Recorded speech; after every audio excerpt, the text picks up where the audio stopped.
It's chewy, it's moist, and what's even better, it's so cheap to make. I'm going to show you how to make a loaf of sourdough like this right at your home with no special equipment. Let's get started.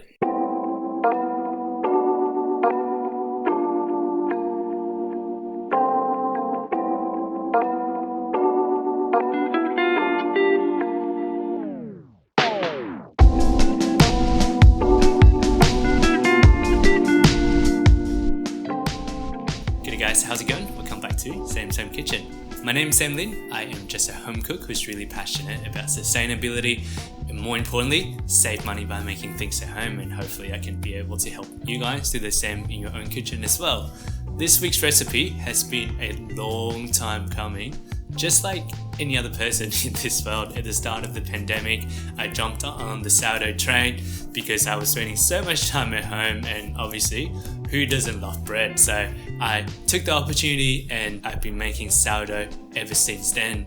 It's a process and there's a lot of science involved, and there's so many variables, and I didn't want to just put out a sourdough video and then be preaching things that I don't understand. So I took my time, tried to understand as much as I can about the bread making process, and hence on my heart there is still a lot that I don't understand. But the idea of this video is to be able to show you how easy it is to be able to make some bread, some really decent bread at home, and then show you the cost saving as well. I didn't want to do just another sourdough video. There are hundreds if not thousands of sourdough videos that you can find on the internet that will probably make much better bread than I do, and throughout this bread making process I have been able to incorporate all these food waste and then really repurpose them. So I've been adding likes of coffee ground, I've been adding likes of mandarin peels, and then or even stuff like beetroot and all these kind of different elements that to be able to elevate your bread making to another level.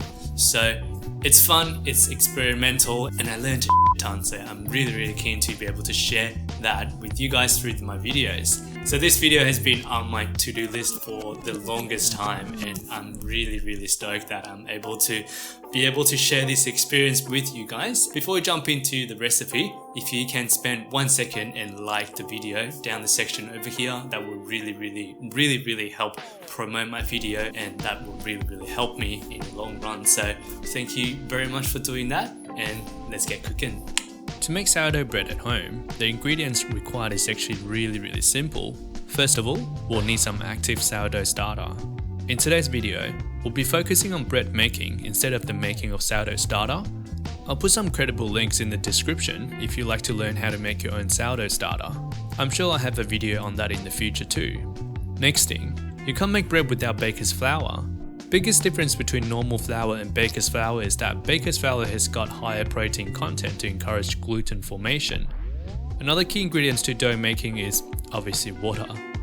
Last but not the least, some salt. Oh, I forgot to mention, you'll also need a bit of the time and patience too. Same as any other recipes, the exact measurement is on the screen right now, so feel free to take a screenshot as a reference. We'll put this aside and get started.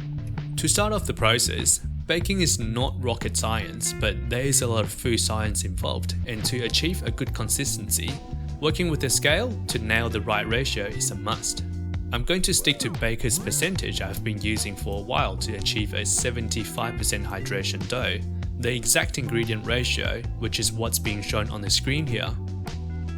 We're going to start by measuring out 400 grams of flour.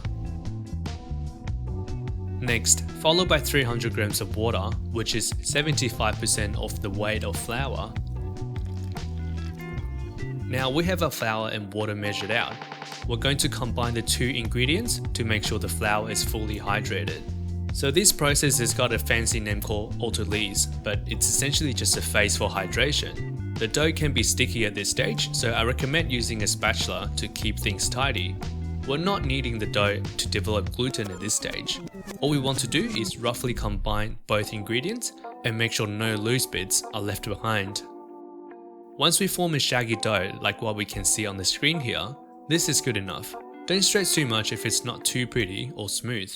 We're going to let it rest and hydrate itself for 20 minutes. This is what the dough should look like at the stage of Autolyse. After 20 minutes is up, we can see that the dough has more or less absorbed most of the liquid added. Next step is for us to add in our really happy sourdough starter. We're going to add in 15% of flour weight of starter, which is 60 grams. It is important to be using starter at its peak to get the best result. More details on the sourdough starter will be explained in the future starter video. Put our dough ball on the scale and we are measuring out 60 grams of starter. The ratio is important because the more yeast you put in, the faster the fermentation is going to be and vice versa. Following the same ratio is the key to gauge the whole process. Now our starter is in the dough. Next thing to do is to mix it through. If you have a stand mixer, the process can be done with a dough hook to help with the manual effort. Don't worry if you don't have a mixer. Keep watching and I'll show you how to achieve the same result. Get your hands in. We are going to mix in our starter into the dough. Form your hand into a scoop shape and start scooping the dough up from the outside in. This method is called Rhubarb Method, where we are mimicking the motion of a dough hook, which mixes the dough. This is a really good method to use when working with high hydration dough which is really sticky. Continue the motion, and we want to work the dough for about 5 minutes. Your arm might get sore throughout the process. If that is the case, you need to toughen up. After about 5 minutes of mixing, we can see that the dough has become much smoother. And by stretching the dough, we can tell the gluten has strengthened the dough to make it more elastic. Next step is to let the dough rest for another 20 minutes. Another reason that I love spatulas is how I can use it to clean my hand and fingers to minimize food waste. #low wastage, #taste my fingers. We'll put a lid over the dough and let it rest for 20 minutes is up, and you can see the dough has relaxed a heap more and is much smoother compared to the initial mixing. The shine on the dough indicates that the flour is fully hydrated with yeast well combined. Next, we're going to add in the rest of our ingredients. We're going to add in 2% salt, which in this case is 8 grams. This is also the stage where we can get a little bit creative. I've got some coffee ground that I brewed in the morning, rather than just throwing it out. It's one of my favorite things to add to my sourdough for the added flavor and texture. Why have bread and coffee separately when you can combine them together? Next thing to do is to repeat our rhubarb method again to mix all of the ingredients through.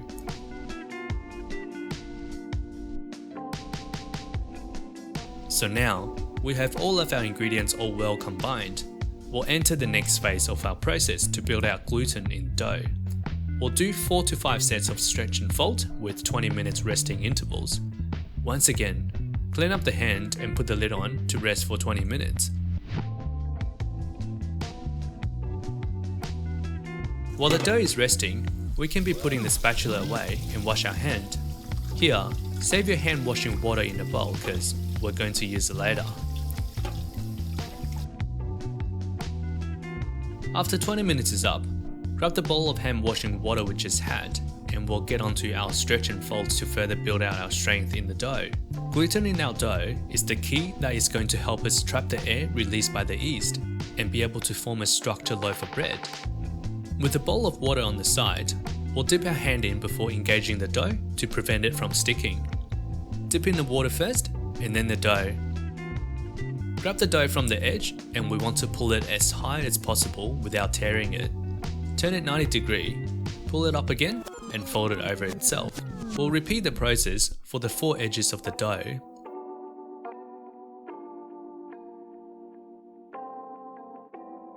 One thing I like to do after stretch and fold is I like to flip the dough over itself and tuck the corners in to make sure that it's properly stretched.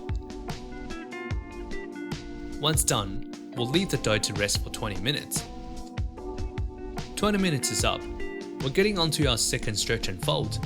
We want to do 4 to 5 stretch and folds to build out our gluten strength. This process might seem time consuming, but the active time is no longer than 2 minutes for each fold. So it really is about scheduling your day to be able to flexibly engage your dough from time to time. After about 4 to 5 stretch and folds, our dough should now be nice and strong. To be able to tell whether or not our dough is ready, we'll do this thing called window pane. We're going to stretch our dough. If the gluten is strong in our dough, we'll be able to stretch it super thin that we can see the light through.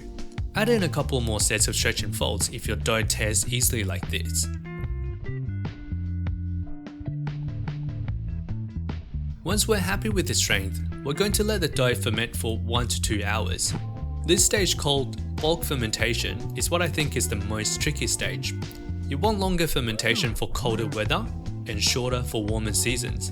I usually aim for 1 to 1.5 hours for summer and 2 hours in winter, but there's a lot of variables at play here, so you might need to do a bit of a trial and error to figure out what works best for you for where you are. After the bulk fermentation, we're going to pour the dough out for shaping. Flip our bowl over and let the gravity do the work here. Grab a bench scraper if you have one, otherwise a spatula can make do as well. If everything went with plan, the dough should be out and we can remove our bowl now. Grab a pinch of flour and lightly dust our dough here. Make sure to dust the scraper as well so it's less sticky when working with it. Now we want to do our pre-shaping. Scrape the dough up slightly and do a half circle rotation to create tension on the surface. Gently tuck the dough in and repeat the process a few times. The goal of this exercise is to create some tension in our dough so our bread holds up well in the end. The end result of the pre-shaping should be a nice and round dough like what you can see on the screen. You shouldn't be adding too much flour in the process. Now we've pre-shaped our dough and we're going to let it rest again for, you guessed it, 20 minutes. Cover the dough once again to avoid it from drying out. 20 minutes is up. The last step here is to do our final shaping, and we'll put a dough in our Benetton in the end. We're going to flour the bench to prevent the dough from sticking. Flip up dough over and put it on top of the floured surface. Just a bit more flour to increase our floured surface. There are a lot of different methods of shaping, and to be honest, I am still learning. I start out by stretching the dough out a bit, kind of divide it up into 3 parts and fold the left and right part into the middle. Next thing, I roll the dough up and make sure the seam is nice and secured.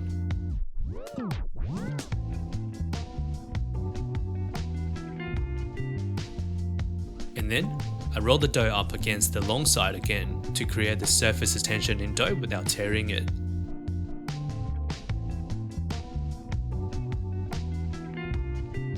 You can use the bench scraper to create additional tension as well. Before putting our dough in the Benetton, lightly dust it with some starch or rice flour to prevent the dough from sticking. If you don't own a Benetton, you can use a sieve or colander with a kitchen towel to get the same result. Put the dough in and like to do a final stitching on the seam to make sure the dough is nice and secure and won't let itself go when being put away.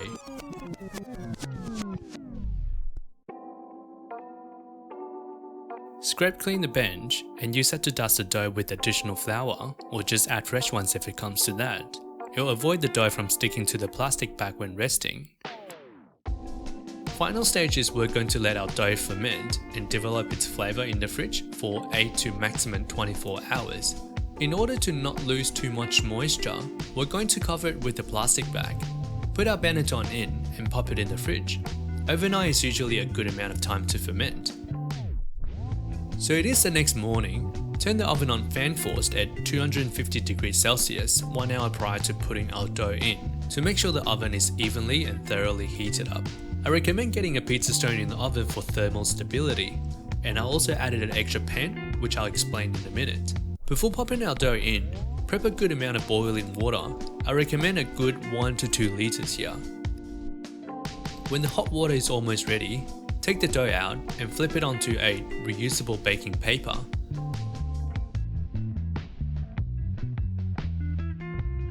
Dust it with some extra flour, and we want to score our bread. The scoring of the bread serves as a failure point for the dough, so when it's rising in the oven, it has a place and direction to develop and rise. Once all is ready, pop in our bread in the oven, and we want to pour in our boiling water into oven tray and the pan we added in. The additional pan creates extra surface area for steam creation. The steam in the oven is what really helps the rising of the bread.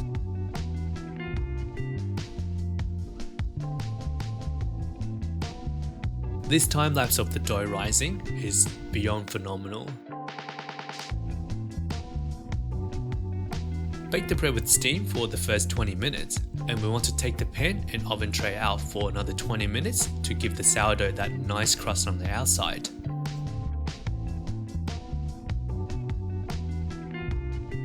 Take the bread out after 20 minutes, or when you're happy with the color on the exterior. Let the bread rest for at least 2 to 3 hours here. The resting time is super important because if you cut the bread too early, the residual heat in the bread will vaporize the moisture and make your bread dry. The crust of the bread acts like an armor to lock in all of the moisture. So I waited patiently for hours so I can film a nice cutting ASMR shot for you.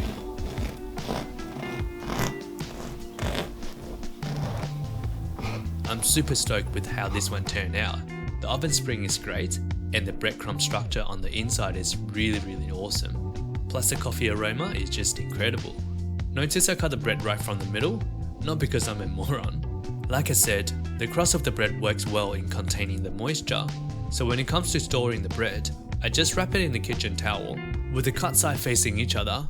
Pull the kitchen towel a bit to make sure the bread opening are tightly put against each other, and it can be stored in room temperature in bread bin for days. The cost breakdown is as below. 400 grams of flour at $1.50 a kilo equals to 60 cents. 300 grams of water is pretty much free. 60 grams of sourdough starter contains about 30 grams of flour equals to 3 cents.